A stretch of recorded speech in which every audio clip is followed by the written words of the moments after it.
안녕하세요. 저는 KT그룹의 KTDS라는 IT 회사의 재무회계 팀장을 맡고 있는 이진규라고 합니다. 저는 회계 업무를 한 지 한 16년 차 정도 됐고요. 그 첫 직장은 SPC 그룹에서 시작을 했고, 금호아시아나를 거쳐서 지금 현재 KT그룹에서 재무회계 팀장으로 일을 하고 있습니다. 오늘 그 성결대학교 우리 그 직무 설명에 관련해서 그 온라인으로 하게 됐는데 좀 온라인은 좀 낯설다 보니 조금 비숙한 부분이 있어도 양해 부탁드리겠습니다. 시간이 길지 않아서 좀 그 우리 대학생, 우리 그 신입사원 관점에서 제가 준비를 했고요. 좀 설명을 드리도록 하겠습니다. 목차는 다음과 같습니다. 그 일단은 회계 업무라는 게 생각보다 굉장히 많은 그 다양한 업무가 있어요. 회계가 보통 우리가 흔히 말하는 기업에서 재무회계만을 보통 많이 생각을 하는데 회계 영역이 생각보다 굉장히 여러 가지가 있습니다. 그래서 다양한 회계 업무를 소개를 해드릴 거고요. 그리고 적합한 인재상, 어떤 분들이 회계 업무에 적합한지, 그리고 어떤 역량을 좀 갖췄으면 좋을지, 그리고 우리 학생들 그리고 신입사원들이 이게 신입사원이 되기 위해서 면접을 볼 텐데 면접 시 좀 저도 이제 면접관으로 많이 들어가는데 면접할 때 좀 주의해야 될 점들 그리고 입사하고 나서 어떻게 하면 커리어를 좀 쌓을지 그리고 제가 이제 느꼈던 마지막 좀 당부사항 첨언을 좀 드리도록 하겠습니다. 자, 회계 업무가 생각보다 굉장히 다양합니다. 흔히 말해서 이제 우리가 재무회계라고 요즘에 그 자금 사고 이런 것들 많이 좀 뉴스에서 많이 보셨죠? 이게 보면 회계 감사를 받다가 이제 회계 부정이 발생을 하는데 이런 영역을 하는 걸 재무회계라고 보통 얘기를 합니다. 재무회계는 우리가 그 일반적으로 집에서 가계부를 쓰듯이 회사도 회계에 장부를 기입해야 되는데 회사의 자산과 부채를 적정하게 표현하는 거를 재무회계라고 보통 얘기를 합니다. 재무회계는 하는 일이 회사의 재무제표를 만든 다음에 이 해당 재무제표가 적정한지를 우리 외부 회계감사법인에서 회계감사를 받고 해당 자료를 전자공시 시스템 다트에다가 공시하는 일을 하는 거고요. 이를 통해서 우리 주주나 외부 기관들이 이 재무제표를 이용하게 돼 있습니다. 재무회계가 가장 많은 회계 중에 영역을 많이 차지하는 건 맞는 거고요. 재무회계가 뭐 회계 핵심이라고 해도 무방합니다. 그리고 이제 재무회계랑 보통 쌍벽을 이루는 관리회계라는 게 있는데 관리회계는 내부적인 회계입니다. 이게 재무회계가 외부 공시, 외부 이용자를 위한 재무제표를 작성하는 거라면 관리회계는 어, 우리 경영진 사장님, 임원분들 그리고 위에 의사결정하시는 분들이 보는 걸 관리회계라고 하는데 생각보다 관리회계는 그 교육을 많이 하지 않아요. 이 실무에서 많이 배우는데 관리회계는 재무팀에서 관리회계를 하는 경우도 있고 기획팀이나 다른 성과 분석팀에서 관리회계를 하는 경우가 있습니다. 관리회계의 가장 큰 거는 일단 경영 전망을 합니다. 경영 전망을 해서 우리가 올해 예측치를 갖다가 목표를 하고 거기에 맞게 예산을 배정해주고 그리고 이에 따라서 목표 대비 우리가 실적이 나왔는지 이런 것들을 확인한 게 관리회계 영역이고요. 관리회계가 생각보다 처음에 들어오면 전공자가 없어요. 그래서 재무회계를 하다가 보통 관리회계로 넘어가는 게 일반적입니다. 관리회계를 하는 회사는 기본적으로 좀 규모가 있는 회사고요. 관리회계는 생각보다 경영진의 의사결정을 하기 때문에 굉장히 힘이 있는 업무라고 볼 수 있습니다. 그 다음으로 보실 게 이제 세무회계라는 건데 세무회계는 말 그대로 우리가 회사에서 이익이 나면 이 이익을 갖고 세금을 얼마를 납부를 할 건지를 계산하는 걸 세무회계인데 흔히 말하는 세법에 준해서 업무를 하게 됩니다. 세무회계는 크게 보면 뭐 부가가치세, 법인세, 원천세, 지방세 이런 신고를 수행하게 되고 세무회계는 재무회계를 조금 익히신 다음에 보통 다음 연차, 그 다음 커리어로 넘어가는 게 세무회계 업무라고 보시면 될 것 같습니다. 그리고 이제 자금회계라고 있는데요. 자금회계는 흔히 말해서 현금의 관점에서 돈이 어떻게 운용이 되는지 재무회계가 재무상태표라든지 손익계산서를 만든다라고 하면 자금에게는 일별로 그리고 월별로 연 단위로 우리가 자금이 얼마 있는지 그 현금을 갖다가 하는 건데요. 보통 큰 회사들을 가면 자금팀이 별도로 있는 회사들이 있습니다. 자금팀이 있는 회사는 굉장히 큰 회사예요. 보통 1조 정도 돼야지 매출액 규모 1조 정도 되면 자금팀이 별도로 있는데 자금을 하는 가장 큰 요인은 갖고 있는 잉여 현금을 운용을 한다든지 아니면 예치를 해가지고 이자 수익을 얻거나 혹시 투자를 우리가 뭔가를 해야 되는데 투자를 할 때 외부에서 차입을 하는 경우 그리고 회사채 흔히 말해서 회사가 직접 회사 신용도로 회사채를 발행하는 그런 업무를 하는 게 자금회계라고 할 수 있습니다. 자금회계는 이 금융기관하고 굉장히 많이 밀접하게 업무를 하게 되는 거고요. 보통 처음에 이제 회계 쪽에 입사를 하게 되면 자금 업무부터 하는 게 통상적입니다. 그리고 자금 업무를 하다가 재무회계로 갔다가 관리회계나 세무회계로 가는 업무 스케줄을 보시면 될 것 같습니다. 그리고 그 다음으로 이제 원가회계라는 게 있는데 원가회계는 일반적인 서비스를 하는 회사에서는 원가회계가 거의 없어요. 대부분 원가회계를 하는 회사는 큰 제조업, 공장이 있는 그런 뭔가 제품을 생산하는 데가 원가회계인데 원가회계가 굉장히 중요한 그 제조업에서는 굉장히 중요한 회계입니다. 왜냐하면 매출은 매출대로 발생을 하지만 원가는 원가대로 원가 계산을 해야지 이익이 나오기 때문에 원가에게는 그 회사 손익계산서에 매출 원가 그리고 재고 자산의 금액을 측정한다고 보시면 됩니다.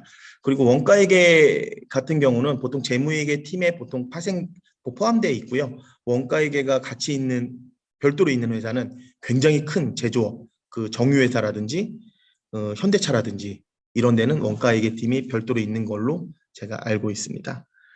그리고 요즘에 내부회계라고 있는데요. 내부회계는 한 최근에 2, 3년 전부터 좀 이렇게 이슈가 됐던 부분입니다. 내부회계라는 건 뭐냐면 회계는 기본적으로 그 전표라는 걸 작성해 가지고 회사 장부에 기입을 하는데 이 전표를 발생하기까지 정말 절차상의 문제가 없는지 내부 통제 관점에서 내부회계 관리제도라는 그 업무가 있습니다. 이거는 지금 현재는 상장사 위주로 내부회계 담당자가 있고 앞으로는 더 크게 업무 영역이 넓어질 그 영역 같습니다. 그 내부회계가 지금은 상장사라든지 그 규모가 큰 회사들 위주로 이제 내부회계 담당자가 있는데 향후에는 이제 규모가 작은 좀 매출액이 적어도 내부회계를 무조건 해야 하는 그 새로운 영역이라고 보시면 될 것 같습니다. 그래서 보시면 재무회계 보통 우리가 생각하는 회계라고 하면 회계는 하나 업무지 않나라고 생각하지만 재무회계도 있고 관리회계도 있고 세무회계도 있고 자금회계도 있고 원가회계도 있고 내부회계도 있습니다. 그리고 조금 더 이제 조금 파생이 되면 재무팀에서 하는 일 중에 공시 업무도 조금 할 수가 있고요. 기타 여러 가지 뭐 회사의 신용평가라든지 여러 기타 업무들이 많습니다. 회계 업무에 대해서 조금 다양한 업무가 있다는 걸 아셨나요? 네. 그래서 업무가 여러 개가 있고 그러면 그 회계 업무를 내가 지원을 하고 싶어. 회계 업무를 지원을 하고 싶은데 그러면 도대체 회계 업무는 어떤 사람이 해야 되냐? 보통 회계라고 생각하면 옛날에 TV에서 보던 그 손에다가 막 팔토시 끼고서 이렇게 막 하고 조용한 사람들이 하는 업무가 아니고 굉장히 분석적이에요. 업무 자체가. 왜 이 재무제표에 이 숫자가 나왔는지를 굉장히 논리적으로 봐야 되고 그리고 이 숫자에 대해서 분석을 잘해야 됩니다. 그리고 또 하나 여겨지는 게 회계팀 같은 경우는 굉장히 좀 뭐랄까 크리티컬한 정보를 좀 많이 미리 좀 알 수가 있어요. 그래서 뭔가 보안사역서라든지 이런 것들도 업무를 하면서 많이 쓰는데 굉장히 좀 그 입도 무거워야 되고 책임감도 굉장히 강해야 됩니다. 그리고 사람들이 굉장히 하나 착각하는 것 중에 하나가 회계팀이라고 하면 굉장히 조용조용하고 그냥 자기 혼자서 일을 할 거라고 생각을 하는데 굉장히 많은 사업부서 그리고 외부 사람들하고 커뮤니케이션을 많이 합니다. 어, 어떻게 보면 활동적인 사람이 조금 더 맞을 수도 있다고 저는 생각을 해요. 이거 혼자 일하는 게 아니고 굉장히 많은 사람들하고 매일매일 통화하고 교류하면서 업무를 수행하게 됩니다.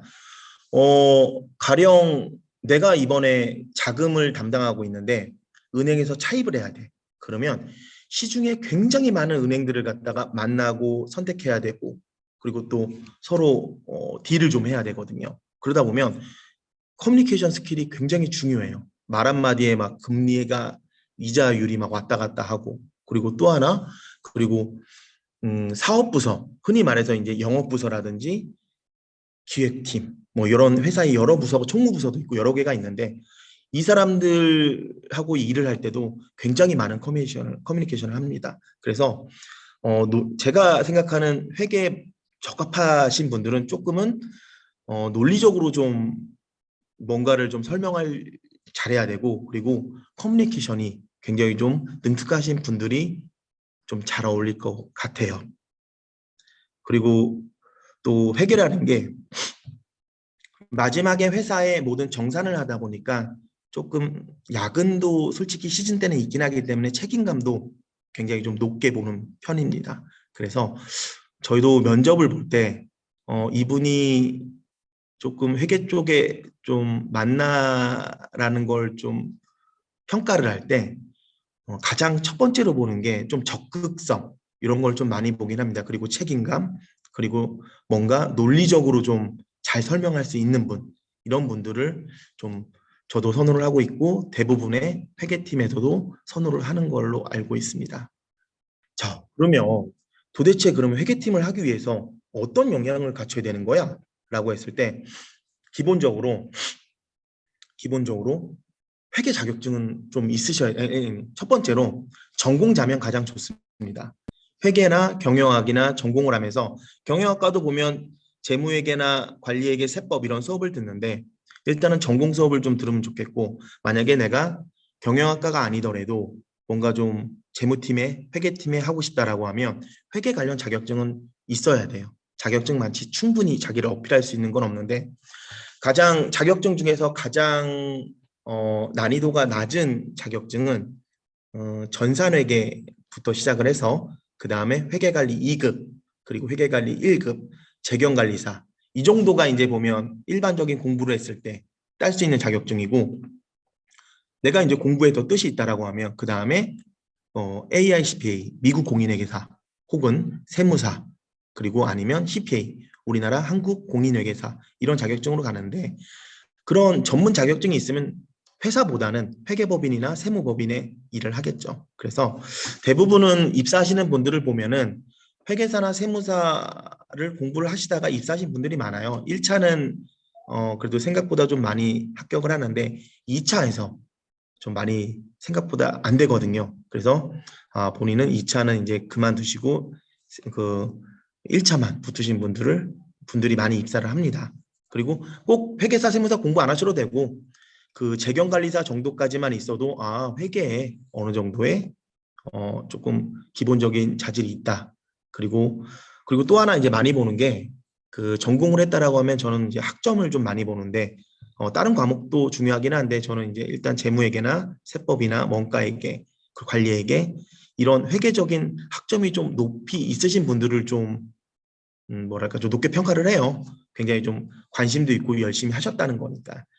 그래서 회계 쪽에 지원을 하시려면 기본적으로 학과를 이수를 하든지 그리고 학점이 좀 좋던지 그 해당 과목에 대해서 그리고 아니면 전문 조금 이제 회계사 세무사는 아니더라도 회계 관련 자격증을 좀 취득하시는 게 그 기본적인 베이스고 거기에 플러스 아까 말씀드렸다시피 뭔가 좀 그 적극적인 좀 마인드와 그리고 좀 숫자 감각이 좀 사실 좀 있어야 돼요. 숫자를 보고서 대략적으로라도 좀 관심이 있게 보고 좀 기억을 할 수 있는 좀 숫자 감각과 좀 이렇게 뭔가 할 수 있는 그런 실행력. 그리고 요즘에 이제 자금 사고가 많이 뉴스에 나오는데 오스템 임플란트도 그렇고 계양전기도 그렇고 최근에 우리은행도 좀 이렇게 은행원이 자금 사고가 났는데 좀 뭔가 책임감, 뭔가 내가 이게 좀 회사 돈이 아니고 좀 내 돈처럼 좀 이렇게 업무를 할 수 있는 그런 직원. 그리고 또 하나 이제 마지막으로 좀 오해 소지가 있을 수 있긴 한데 생각보다 시즌을 타다 보니까 시즌에 일을 굉장히 많이 해요. 그리고 좀 비수기도 있고 좀 시즌도 있는데 체력이 어느 정도 좀 돼야지 좀 뭔가 영향이 됐다라고 할 수 있습니다. 체력은 뭐 운동하면서 기르면 되니까 너무 이렇게 안 하셔도 되고 어 하여튼 뭐 체력도 능력이라고 저는 생각을 합니다. 네. 필요한 영양 그렇고 그리고 이제 한 가지 이제 제가 이제 느낀 것 중에 하나는 뭐냐면 면접을 제가 들어가서 이게 쭉 보다 보면 가장 안타까우신 분들이 몇 분 있어요. 가장 안타까운 분 중에 첫 번째가 재무팀에 입사를 지원서를 냈는데 세상에 재무제표를 보지 않고 와. 그 회사에 대해서. 최소한 재무팀에 입사를 하려고 하면 그 회사에 공시된 전년도 재무제표 숫자는 어느 정도 인지를 하게 되고 인지를 하셔야 되고 그리고 특이한 계정들에 대해서는 뭔가 좀 머릿속에 있어야 돼요. 건설업 같은 경우는 건설업이나 조선업, 건설하는 경우는 수주산업이라 그래서 진행 수익이라는 그런 관련된 계정들이 좀 있고 그리고 제조업 같은 경우는 원가 관련된 계정들도 굉장히 중요하고요. 그리고 서비스업 같은 경우는 뭔가 수수료라든지 이런 것들이 굉장히 중요합니다. 그래서 그 회사에 맞는 특성을 좀 재무제표에 맞는 걸 좀 인지를 하고 좀 공부를 많이 하고 가셔야 돼요. 재무팀 들어오는데 재무팀 사람들이 면접을 들어오는데 뭐 물어보겠어요? 그 회사 재무제표 물어봅니다. 근데 재무제표를 안 보고 온다는 건 붙지 않겠다는 의지로 저희는 보거든요. 그리고 또 하나가 어, 재무제표를 본다고 해도 그 회사가 속한 사업이 있어요, 사업. 저 같은 경우는 지금 IT 업의 회사를 다니고 있는데 그 IT 업에 대한 특성도 어느 정도 이해를 하고 가는 게 저는 굉장히 큰 면접할 때 가점을 줍니다. 만약에 일반 유통업이나 여러 가지 이제 업종은 굉장히 많은데 제조업도 있고 유통업도 있고 뭐 건설업도 있고 물류업도 있는데 그 회사를 갈 때는 재무제표 플러스 그 해당 사업에 대한 이해가 있어야 되고 그리고 그 회사가 중점을 갖고 추진하는 그 업무들이 있어요. 뭔가 사업 가치 그런 거는 뉴스 같은 거 네이버나 이런 데 들어가 보면 조금 규모가 있는 회사 같은 경우는 그런 뉴스 자료를 굉장히 많이 오픈하기 때문에 요즘에 핫한 그 회사에 관심 있는 업에 대해서 충분히 숙지를 하고 가셔야 돼요. 그러면 분명히 적극성에서 가점을 분명히 많이 볼 겁니다. 그리고 대부분 이제 회계 재무하면은 조금 이렇게 좀 보수적이고 소극적이라고 생각을 할 것 같은데 생각보다 굉장히 적극적인 사람을 선호합니다. 왜냐하면 커뮤니케이션 굉장히 많이 해야 되거든요. 그래서 이제 소극적인 자세보다는 굉장히 적극적으로 내가 뭔가를 할 수 있다는 어필을 굉장히 하셔야 돼요. 그리고 업무에 대해서는 경중이 없습니다. 그래서 어떤 일을 줘더라도 저는 최선을 다하겠다. 그리고 또 하나가 눈에 보여요. 그 여기 말고도 여러 군데 이제 이력서를 넣어놓고 면접을 기다리고 면접을 준비하고 이런 분들은 절실하지 않아. 제가 봤을 때. 그 회사에 면접 갈 때는 정말 절실하다는 걸 보여줘야 돼요. 나는 이 회사를 너무 아직 입사는 안 했지만 정말 내 회사다. 그리고 가장 중요한 게 면접을 볼 때 만약에 저는 이제 KT, DS라는 회사를 다니는데 KT, DS라고 얘기하는 것보다 우리 회사는 이라는 용어를 쓰시면은 굉장히 면접관들이 감동을 받을 거예요. 세상에 우리은행이라고 우리 회사라고 얘기를 한다고 이런 거 하나하나 포인트가 굉장히 전 중요하다고 보거든요.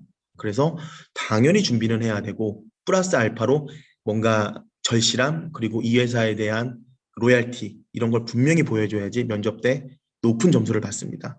그리고 회사는 절대 1등의 직원을 찾는 게 아니에요. 그 조직에 맞는 그 조직하고 잘 융화될 수 있는 직원을 찾는 거거든요. 그렇기 때문에 절대 내가 최고가 아니어서 주눅들 필요도 없고 나는 이 조직에 가장 특화돼 있다라는 걸 어필하셔야 돼요. 그러려면 회사에 관련된 관련 정보를 많이 보셔야 돼요. 관련 정보를 볼 수 있는 곳은 흔히 말해서 아까 얘기했던 그 포털 뉴스도 있지만 좀 더 깊게 들어가면 회사가 이제 규모가 좀 있는 회사들, 조그만 회사 말고 규모가 좀 있는 회사들은 전자공시 시스템에 회사에 이벤트가 있을 때마다 공시를 하게 돼 있어요. 그 공시 내용을 꼼꼼히 보시고 가서 어필하시는 게 가장 좋아요. 최근에 제가 이번에 저희 신입사원 면접을 볼 때 이 친구가 면접을 봤을 때 우리 회사에 좀 제가 좀 걱정하는 부분이 없던 차입이 생기면서 부채 비율이 좀 높아졌거든요. 근데 이 친구가 면접을 볼 때 회사의 좀 재무제표를 보면서 느낀 점이 있나요? 라고 했더니 회사가 신사업을 하면서 부채 비율이 좀 높아진 게 보입니다. 부채 비율이 전년도에는 몇 프로였고요. 올해는 몇 프로였고 그래서 부채 비율 올라가는 게 좀 재무제표상에 좀 악영향으로 보입니다. 하지만 성장성이나 이런 것들은 굉장히 좋습니다. 라고 얘기했을 때 굉장히 감동을 받았거든요.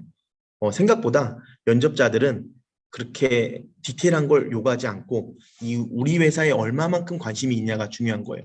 그 정도 이제 회사를 재무제표를 보다 보면은 어느 정도 특이한 점들이 있거든요. 이런 걸 찍어가지고 면접 때 충분히 어필하셔야 돼요. 이게 저는 면접 때 가장 중요하다고 봅니다. 물론 그 전에 기본적인 재무팀에 입사 지원하게 될 기본적인 준비는 어느 정도 선행이 돼야 되는 건 맞는 거고요. 그리고 이제 입사를 좀 안타까운 부분이, 모두 다 삼성전자, 모두 다 현대차, 모두 다 하이닉스, 모두 다 뭐 SK텔레콤 가지 못합니다. 기본적으로 그런 조직에 들어갈 수 있는 T1은 한계가 있고 재무팀 같은 경우는 어떻게 보면 신입사원보다는 경력직을 좀 더 선호하는 경향이 좀 강해요. 제가 이제 첫 직장 다녔고 두 번째 직장 다녔고 세 번째 직장째 왔지만 공채로 입사하는 경우보다는 경력직으로 입사하는 경우가 조금 많습니다. 왜냐하면 바로 재무팀 인력이 그렇게 풍부하게 인원을 가져가지 않거든요. 좀 타이트하게 가져가요. 왜냐하면 재무팀 자체는 수익을 내는 조직이 아니야. 재무팀은 뭔가 비용을 쓰는 조직이기 때문에 타이트하게 가져가는데 그러다 보면 이 친구들 언제 가르쳐가지고 언제 일시키고 이러려면 최소한 일시키려면 1년 이상 걸리는데 아예 그럴 바에는 경력직 뽑지 이런 경우가 굉장히 강해요. 그러다 보니 제가 신입사원 들어갈 때 이제 어떤 회사를 가야 되냐라고 했을 때 저는 자신 있게 말할 수 있는 거는 본인이 관심을 갖는 업종에 저는 재무팀도 가야 된다고 생각을 해요. 관심이 있는 업에 있으면 재무 업무도 잘해요. 내가 자동차에 관심이 많아. 정말 자동차에 누구보다도 자동차 매니아라면 그 자동차 메인 우리 현대차 완성차는 아니지만 우리 1차 벤더에 들어간다라고 하면 이, 이 자동차에 대한 부품이 어떤 건지를 알게 되면은 사실 굉장히 그것만한 강점이 없거든요. 그래서 저는 그 본인이 가장 좋아하는 업을 하는 게 저는 가장 좋다라고 생각을 하고 두 번째는 만약에 본인이 좋아하는 업이 잘 모르겠는데 여러 가지인데라고 생각을 하면 커가는 시장에 그런 업에 저는 가야 된다고 봐요. 요즘 같은 경우는 가장 핫한 업종이 IT업이잖아요. IT업에 들어가게 되면 IT업은 지금 IT 개발자도 많이 필요하지만 IT 회사가 많아지면서 IT 관련된 지원, 스텝 인력들도 많이 뽑거든요. 그런 뭔가 이제 사그러지는 업종이 아니고 뜨는 업종에 가야지 내가 회계 쪽으로 이직을 할 때도 나중을 좀 더 길게 보면 훨씬 더 자리가 많아요. 그리고 또 하나 이제 제가 당부를 드리는 거는 그 첫 번째 들어갈 때 좀 작더라도 비상장사보다는 상장사에 가기를 추천합니다. 상장사라는 거는 일반 비상장사보다는 회계에 대해서 보다 조금 더 엄격하고 전문성이 있는 데가 상장사거든요.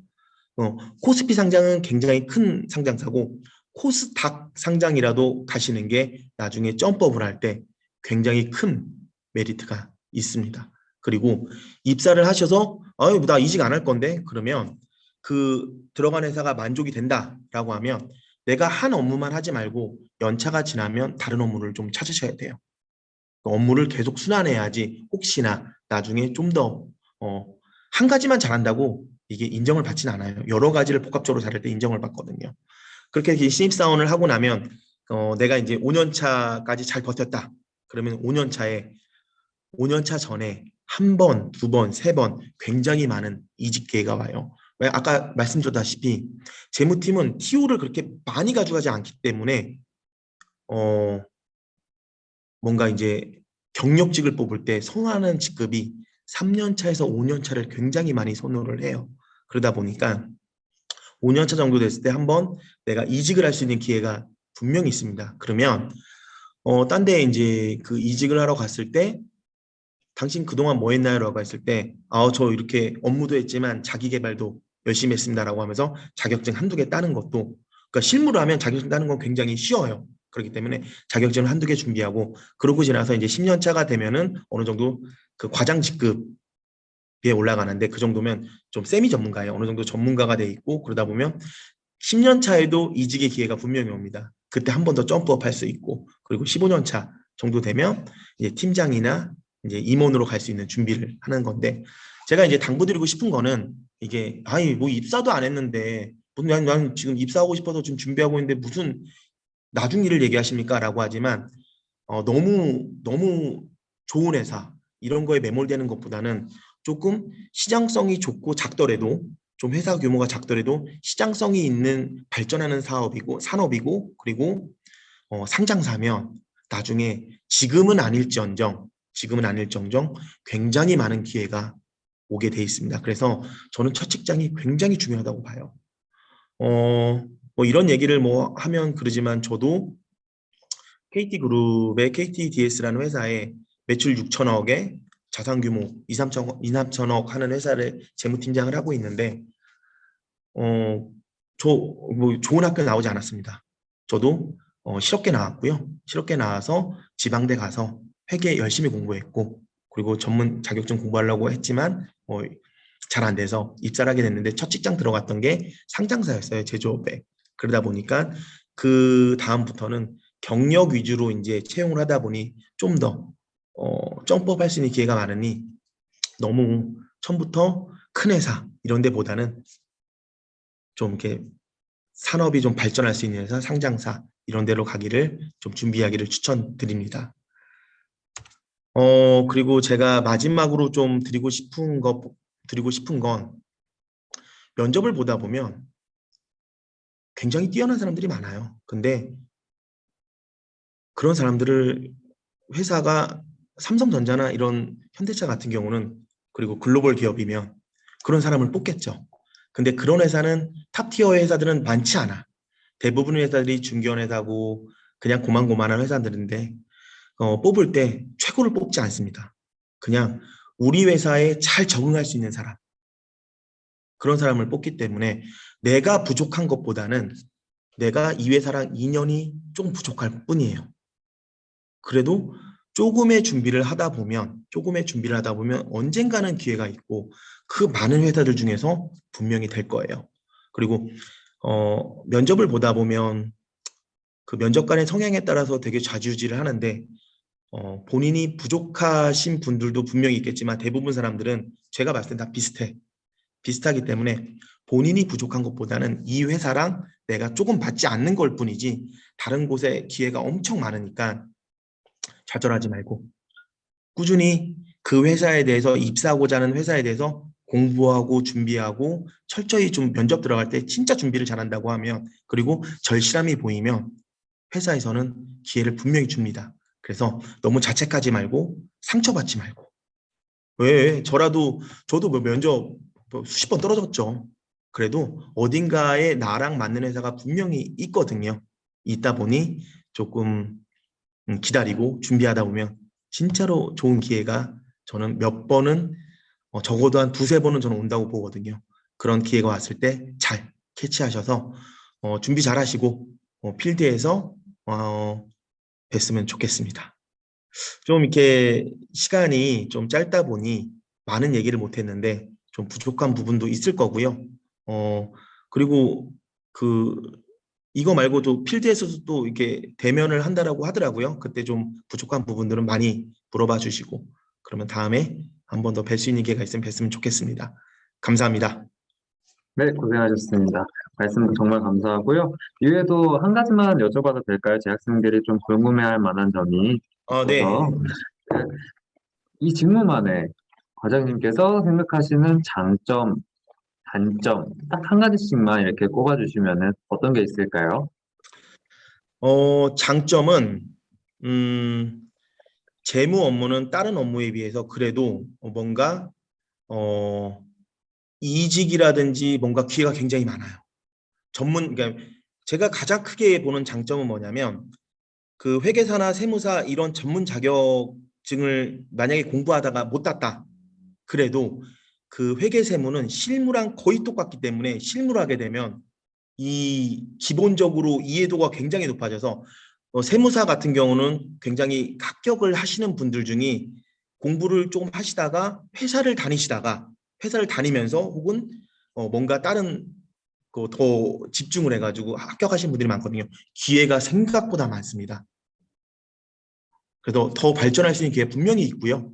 직장 다니면서도 충분히 자기 개발이 많다. 그리고 그 뭔가 이제 지원 스텝 조직 중에서 가장 전문직이다라고 저는 생각을 합니다. 그리고 단점은 생각보다 이 시즌이 납기일이 정해져 있기 때문에 야근을 할 수밖에 없어요.